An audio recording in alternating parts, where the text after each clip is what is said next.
एक साहब ने मुझे अपना मुशाहिदा बताया। मुझसे कहने लगे कि मैं बाहर ले मुल्क रहा, अबू धाबी बहुत अरसा रहा कि मैं जिंदगी में सारी उम्र वहां रहा, माल भेजता रहा, पैसे भेजता रहा, साल के बाद आता था। आखिरकार मैंने कहा अब वहां जाके वक्त गुजारूं अपने मकाम पे। मैं फिर अपने वतन में आ गया। अरसे के बाद मुझे पता चला कि मेरे पास तो कुछ भी नहीं है, जो कुछ था वो सब लोग खा गए, और अगर जायदाद बनाई तो उन्होंने अपने नाम बनाई, मेरे पास कुछ भी नहीं। मुझे जब ये गम लगा तो शुगर हो गई अचानक, फिर ब्लड प्रेशर हो गया, नींद चली गई, जहनी सुकून खत्म हो गया, जहनी तौर पे परेशानियां, हालात खत्म, और नाकामियां और मसाइल मेरे पास आ गए, और कहा इसी उलझन में, बीमारियों में मुब्तला हो गए। तो मैं फिर घरेलू झगड़े शुरू हो गए, घरेलू उलझनें शुरू हो गई, घरेलू हालात में तलखियां, सख्तियां शुरू हो गई। मैं इसी गर्दिश में, इसी परेशानी में था कि इसी तरह मेरे कोई 2.5-3 साल गुजर गए। एक दफा मैं नाई के पास बैठा था, अपनी हजामत कराने के लिए, बाल कटवाने के लिए बैठा हुआ, परेशान बैठा था। तो एक साहब मेरे पास आए, पुराने जानने वाले। उस वक्त जब मैं मुल्क में था, जवान था, वो भी जवान था। मुझे देखा तो मिला, बड़ा खुश हुआ। कहाँ आए, इतना अरसा के बाद मुलाकात हुई, और इतने अरसे के बाद आपको देखा, क्या हाल हो गया है, इतनी जल्दी बूढ़े हो गए हो? देख मैं तेरा हम उम्र हूं, मैं तो जवान हूं, इतने बूढ़े तो नहीं हैं। इस तरह के हालात। तो कहा, मैंने उसे सारे हालात सुनाए। सुनते कहने लगा, इधर आ, मेरा बाजू पकड़ लिया, मेरे करीब आके बैठ। करीब बैठ गया। कहा, तुझे एक वजीफा देता हूं, अगर मसाइल का हल चाहता है, मुश्किलात का हल चाहता है, और चाहता है वो चीज जो तूने सारी उम्र चाही थी तुझे मिल जाए। अब जरा इस लफ्ज पे गौर कीजिएगा, बड़ा भारी और वजनी लफ्ज है।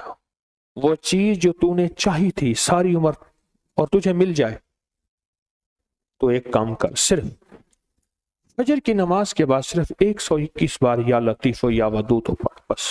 और कहा, खूब गिड़गिड़ा के, भिखारी बन के पढ़ फजर की नमाज के बाद। और कहा कि असर की नमाज के बाद सिर्फ 21 बार पढ़, फजर के बाद 121 बार और असर के बाद सिर्फ 21 बार पढ़। और कहा, इसको छोड़ना नहीं, महीनों नहीं छोड़ना, सालों नहीं छोड़। कहा, उसने हजामत बनवा ली थी और वो चला गया। बाल कटवा रहा था तो मेरी जुबान पे खुद ब खुद या लतीफो या वदूद जारी हो गई। और कहा कि फिर मैंने इसको पढ़ना शुरू कर दिया। कहा, मुझे नींद तो मेरी खत्म हो चुकी थी, नींद तो वैसे ही नहीं आती थी, पढ़ना शुरू कर दी।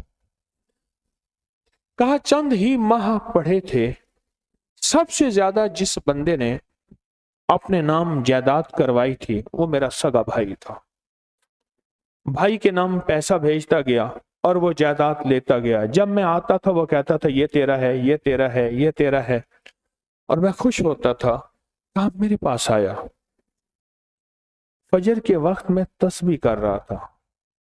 कहा कि अपना जो है ना, वो पगड़ी होती है, देहाती बांधते हैं, वो साफा पगड़ी उठार के मेरे पाँव पे रख दिया। अल्लाह के वास्ते माफ कर दे, जो मुझे पता है तू लोगों के पास आता जाता है, तूने कहीं से मेरे ऊपर तावीज कराए हैं, मेरे वो तावीज निकाल दे।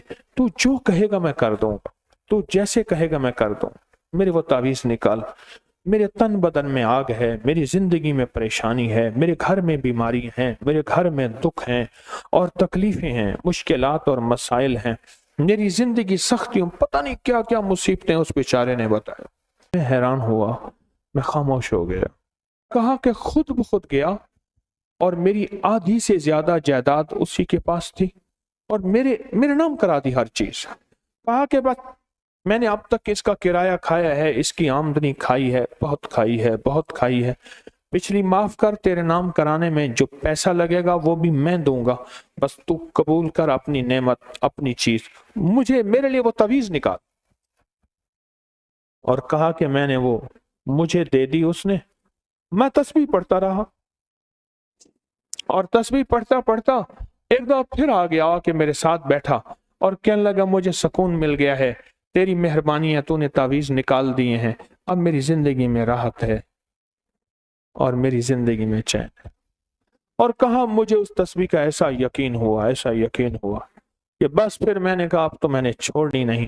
کہا پھر سے میں صرف چند سالوں میں تونگر ہو گیا اور چند سالوں میں خوشحال ہو گیا اور چند سالوں کے اندر میری زندگی لاجواب ہو گئی.